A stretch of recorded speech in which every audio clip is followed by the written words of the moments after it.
Biography channel. Biography of Jagdish Chandra Bose. Sir Jagdish Chandra Bose, the 30th of November 1858 to the 23rd of November 1937, was a polymath, physicist, biologist, biophysicist, botanist and archaeologist, as well as an early writer of science fiction.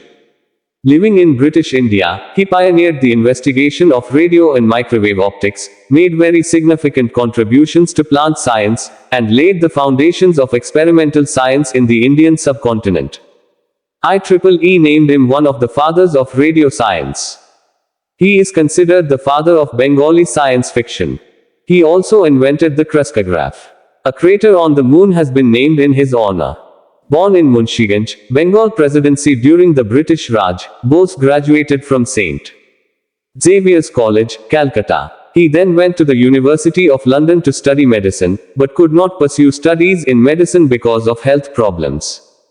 Instead, he conducted his research with the Nobel laureate Lord Rayleigh at Cambridge and returned to India. He then joined the Presidency College of University of Calcutta as a professor of physics. There, despite racial discrimination and a lack of funding and equipment, Bose carried on his scientific research. He made remarkable progress in his research of remote wireless signaling and was the first to use semiconductor junctions to detect radio signals. However, instead of trying to gain commercial benefit from this invention, Bose made his inventions public in order to allow others to further develop his research. Bose subsequently made a number of pioneering discoveries in plant physiology. He used his own invention, the crucigraph, to measure plant response to various stimuli, and thereby scientifically proved parallelism between animal and plant tissues. Although Bose filed for a patent for one of his inventions because of peer pressure, his reluctance to any form of patenting was well known. To facilitate his research, he constructed automatic recorders capable of registering extremely slight movements. These instruments produced some striking results, such as Bose's demonstration of an apparent power of feeling in plants, exemplified by the quivering of injured plants. His books include Response in the Living and Non-Living, 1902, and The Nervous Mechanism of Plants, 1926. Early life and education. Sir Jagdish Chandra Bose was born in Munshiganj, Bengal Presidency, present-day Bangladesh, on the 30th of November 1858. His father, Bhagavan Chandra Bose, was a Brahmo and leader of the Brahmo Samaj and worked as a deputy magistrate, assistant commissioner in Faridpur, Bardhaman and other places. Bose's education started in a vernacular school, because his father believed that one must know one's own mother tongue before beginning English, and that one should know also one's own people. Speaking at the Bikrampa conference in 1915, Bose said, "At that time, sending children to English schools was an aristocratic status symbol. In the vernacular school, to which I was sent, the son of the Muslim attendant of my father sat on my right side, and the son of a fisherman sat on my left. They were my playmates. I listened spellbound to their stories of birds, animals and aquatic creatures. Perhaps these stories created in my mind a keen interest in investigating the workings of nature. When I returned home from school accompanied by my schoolfellows, my mother welcomed and fed all of us without discrimination. Although she was an orthodox old-fashioned lady, she never considered herself guilty of impiety by treating these untouchables as her own children. It was because of my childhood friendship with them that I could never feel that there were creatures who might be labeled low caste. I never realized that there existed a problem common to the two communities, Hindus and Muslims." Bose joined the Hare School in 1869 and then St. Xavier's School at Kolkata. In 1875, he passed the entrance examination, equivalent to school graduation, of University of Calcutta and was admitted to St. Xavier's College, Calcutta. At St. Xavier's, Bose came in contact with Jesuit Father Eugene Lefont, who played a significant role in developing his interest in natural science. He received a bachelor's degree from University of Calcutta in 1879. Bose wanted to go to England to compete for the Indian civil service. However, his father, a civil servant himself, cancelled the plan. He wished his son to be a scholar, who would rule nobody but himself. Bose went to England to study medicine at the University of London. However, he had to quit because of ill health. The odor in the dissection rooms is also said to have exacerbated his illness.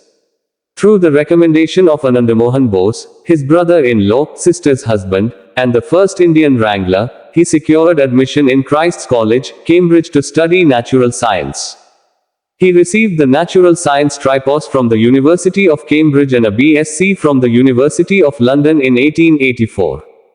Among Bose's teachers at Cambridge were Lord Rayleigh, Michael Foster, James Dever, Francis Darwin, Francis Balfour, and Sidney Wines. At the time when Bose was a student at Cambridge, Prafulla Chandra Roy was a student at Edinburgh. They met in London and became intimate friends. Later he was married to Abala Bose, the renowned feminist and social worker. On the second day of a two-day seminar held on the occasion of the 150th anniversary of Jagdish Chandra Bose on the 28th to the 29th of July at the Asiatic Society, Kolkata, Professor Shivaji Raha, director of the Bose Institute, Kolkata, told in his valedictory address that he had personally checked the register of the Cambridge University to confirm the fact that in addition to Tripos he received an MA as well from it in 1884.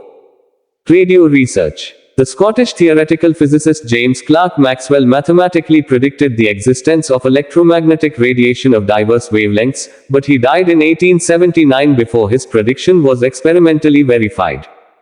Between 1886 and 1888, German physicist Heinrich Hertz published the results of his experiments that showed the existence of electromagnetic waves in free space. Subsequently, British physicist Oliver Lodge, who had also been researching electromagnetic, conducted a commemorative lecture in August 1894, after Hertz's death, on the quasi-optical nature of Hertzian waves, radio waves, and demonstrated their similarity to light and vision, including reflection and transmission at distances up to 50 meters. Lodge's work was published in book form and caught the attention of scientists in different countries, including Bose in India. The first remarkable aspect of Bose's follow-up microwave research was that he reduced the waves to the millimeter level, about 5 millimeters wavelength. He realized the disadvantages of long waves for studying their light-like properties. During a November 1894 public demonstration at Town Hall of Kolkata, Bose ignited gunpowder and rang a bell at a distance using millimeter-range wavelength microwaves. Lieutenant Governor Sir William Mackenzie witnessed Bose's demonstration in the Kolkata Town Hall. Bose wrote in a Bengali essay, Adrisya Alok, invisible light, the invisible light can easily pass through brick walls, buildings etc. Therefore, messages can be transmitted by means of it without the mediation of wires. Bose's first scientific paper, on polarization of electric rays by double refracting crystals, was communicated to the Asiatic Society of Bengal in May 1895, within a year of Lodge's paper. His second paper was communicated to the Royal Society of London by Lord Rayleigh in October 1895. In December 1895, the London journal The Electrician published Bose's paper, on a new electropolariscope. At that time, the word, coherer, coined by Lodge, was used in the English-speaking world for Hertzian wave receivers or detectors. The Electrician readily commented on Bose's coherer. December 1895. The Englishman, the 18th of January 1896, quoted from The Electrician and commented as follows. Should Professor Bose succeed in perfecting and patenting his coherer, we may in time see the whole system of coast lighting throughout the navigable world revolutionized by a Bengali scientist working single-handed in our Presidency College laboratory. Bose planned to perfect his coherer, but never thought of patenting it. Bose went to London on a lecture tour in 1896 and met Italian inventor Guglielmo Marconi, who had been developing a radio wave wireless telegraphy system for over a year and was trying to market it to the British Post Service. In an interview, Bose expressed disinterest in commercial telegraphy and suggested others use his research work. In 1899, Bose announced the development of a iron-mercury-iron coherer with telephone detector, in a paper presented at the Royal Society, London. Place in radio development. Bose's work in radio microwave optics was specifically directed towards studying the nature of the phenomenon and was not an attempt to develop radio into a communication medium. His experiments took place during the same period, from late 1894 on, when Guglielmo Marconi was making breakthroughs on a radio system specifically designed for wireless telegraphy, and others were finding practical applications for radio waves, such as Russian physicist Alexander Stepanovich Popov's radio wave-based lightning detector, also inspired by Lodge's experiment. Although Bose's work was not related to communication, he, like Lodge and other laboratory experimenters, probably had an influence on other inventors trying to develop radio as communications medium. Bose was the first to use a semiconductor junction to detect radio waves, and he invented various now commonplace microwave components. In 1954, Pearson and Brutton gave priority to Bose for the use of a semiconducting crystal as a detector of radio waves. In fact, further work at millimeter wavelengths was almost non-existent for the following 50 years. In 1897, Bose described to the Royal Institution in London his research carried out in Kolkata at millimeter wavelengths. He used waveguides, horn antennas, dielectric lenses, various polarizers, and even semiconductors at frequencies as high as 60 GHz. Much of his original equipment is still in existence, especially at the Bose Institute in Kolkata. A 1.3 mm multi-beam receiver now in use on the NRAO 12-meter telescope, Arizona, US, incorporates concepts from his original 1897 papers. Sir Neville Mott, Nobel laureate in 1977 for his own contributions to solid-state electronics, remarked that J.C. Bose was at least 60 years ahead of his time. In fact, he had anticipated the existence of p-type and n-type semiconductors. Plant research. His major contribution in the field of biophysics was the demonstration of the electrical nature of the conduction of various stimuli, e.g., wounds, chemical agents in plants, which were earlier thought to be of a chemical nature. These claims were later proven experimentally. He was also the first to study the action of microwaves in plant tissues and corresponding changes in the cell membrane potential. He researched the mechanism of the seasonal effect on plants, the effect of chemical inhibitors on plant stimuli, and the effect of temperature. From the analysis of the variation of the cell membrane potential of plants under different circumstances, he hypothesized that plants can feel pain, understand affection, etc. Study of metal fatigue and cell response. Bose performed a comparative study of the fatigue response of various metals and organic tissue in plants. He subjected metals to a combination of mechanical, thermal, chemical, and electrical stimuli and noted the similarities between metals and cells. Bose's experiments demonstrated a cyclical fatigue response in both stimulated cells and metals, as well as a distinctive cyclical fatigue and recovery response across multiple types of stimuli in both living cells and metals. Bose documented a characteristic electrical response curve of plant cells to electrical stimulus, as well as the decrease and eventual absence of this response in plants treated with anesthetics or poison. The response was also absent in zinc treated with oxalic acid. He noted a similarity in reduction of elasticity between cooled metal wires and organic cells, as well as an impact on the recovery cycle period of the metal. Science fiction. In 1896, Bose wrote Niruddesha Kahini, The Story of the Missing One, a short story that was later expanded and added to Abhyakta collection in 1921 with the new title Palatik Taphan, Runaway Cyclone. It was one of the first works of Bengali science fiction. It has been translated into English by Bodhisattva Chattopadhyay. Bose and patents. The inventor of wireless telecommunications, Bose was not interested in patenting his invention. In his Friday evening discourse at the Royal Institution, London, he made public his construction of the coherer.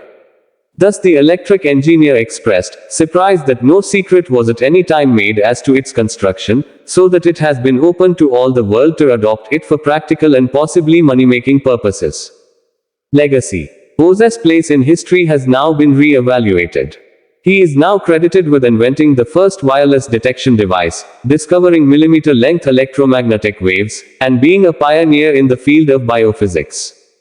Many of his instruments are still on display and remain largely usable now, over 100 years later.